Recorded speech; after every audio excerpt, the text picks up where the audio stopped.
Bienvenue aux troisième rencontre du spatial en région sud pour cette dernière partie. Un rendez-vous majeur pour explorer les dernières avancées technologiques et les enjeux du secteur spatial. Organisé par le CNES et ses partenaires, cet événement réunit experts, entreprises et passionnés pour imaginer ensemble les innovations qui transforment notre quotidien et préparent l'avenir. Donc Benoît Ancard, je suis président du pôle de compétitivité SAFE, qui est comme tous les pôles de compétitivité, ce sont des associations et qui animent un creuset, d'entreprises.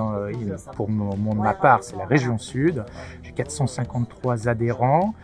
Ça va du très gros groupe, je pense à Airbus Hélicoptère, Thales Alenia Space, jusqu'aux startups. 453 adhérents, 74 000 employés. Et notre rôle, c'est de rapprocher le spatial, en particulier, puisqu'on parle de spatial aujourd'hui, rapprocher le spatial des applications et des utilisateurs. Et c'est aussi d'aider les entreprises à répondre à des besoins des communautés. On peut parler de besoins par exemple, suivi de pollution, de détection de feux de forêt, tout ce qui touche à la sécurité civile, et d'aider les entreprises à se structurer pour répondre à ces projets d'innovation. Voilà.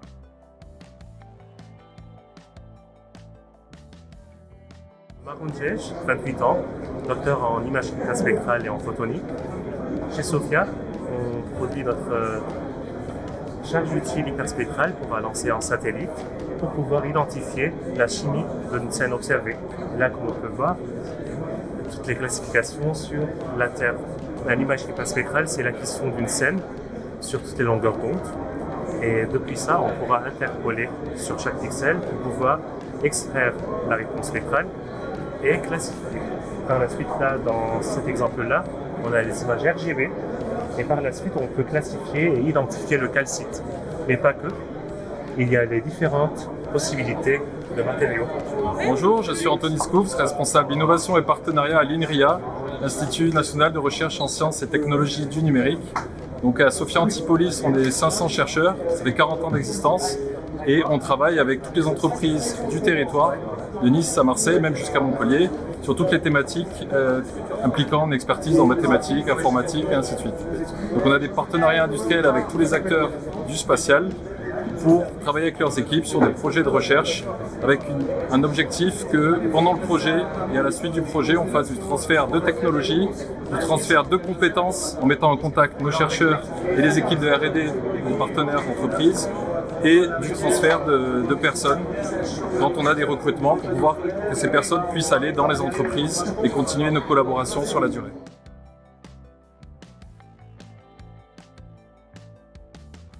Alors bonjour, effectivement Françoise Boyotto, conseillère régionale et adjointe au maire de Cannes en charge du suivi de la filière spatiale. Donc j'ai travaillé avec l'ensemble de nos partenaires au montage de ces rencontres du spatial en région sud.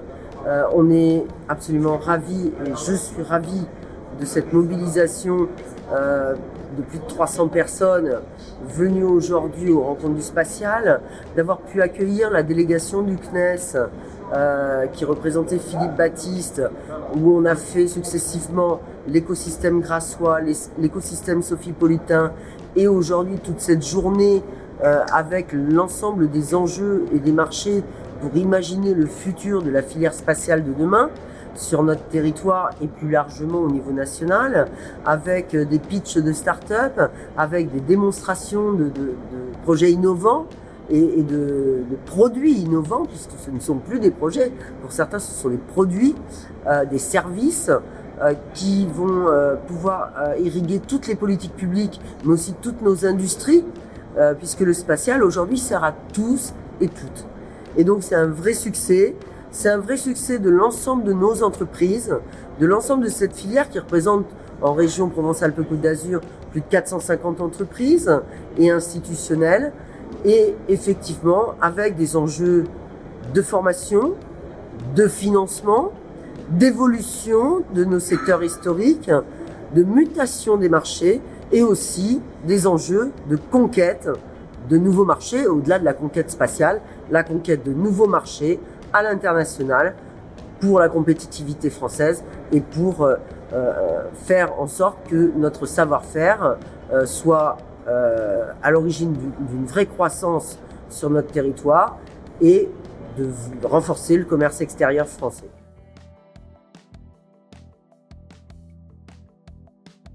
Donc, je suis Patrick Michel, je suis astrophysicien, directeur de recherche au CNRS à l'Observatoire de la Côte d'Azur et je suis notamment responsable de plusieurs projets spatiaux avec l'Agence spatiale européenne mais aussi avec l'Agence spatiale japonaise. Donc par exemple, je suis responsable de la mission Hera de l'Agence spatiale européenne qui a été lancée en fait le 7 octobre 2024 pour rendre visite à un astéroïde à la fin 2026 pour contribuer au premier test de déviation d'astéroïdes avec une autre mission de la NASA appelée DART. On a réussi à taper dans un astéroïde à haute vitesse avec une sonde spatiale à 24 000 km/h, mais bien sûr on ne sait pas quel en est le résultat puisque la sonde a explosé dans l'astéroïde et donc la sonde Hera de l'Agence spatiale européenne est en quelque sorte le détective qui va retourner sur la scène du crime et nous dire quel est le résultat de cet impact, quelle a été l'efficacité de la déviation, puisque l'objectif c'est d'avoir une technique qui nous permet de nous protéger de l'impact d'un astéroïde dont on sait qu'il se produit sur des échelles de temps très longues par rapport à notre durée de vie à nous, mais sur le long terme ça se produit, donc autant savoir s'en protéger sans avoir à sacrifier Bruce Willis. Nous espérons que vous avez apprécié ces 3e rencontres du spatial en région sud qui ont prouvé que l'espace n'est pas qu'un rêve lointain, mais une réalité au service de notre planète. Grâce à l'engagement des acteurs présents, les innovations spatiales continuent de repousser les limites et de dessiner un futur durable pour tous. À très bientôt.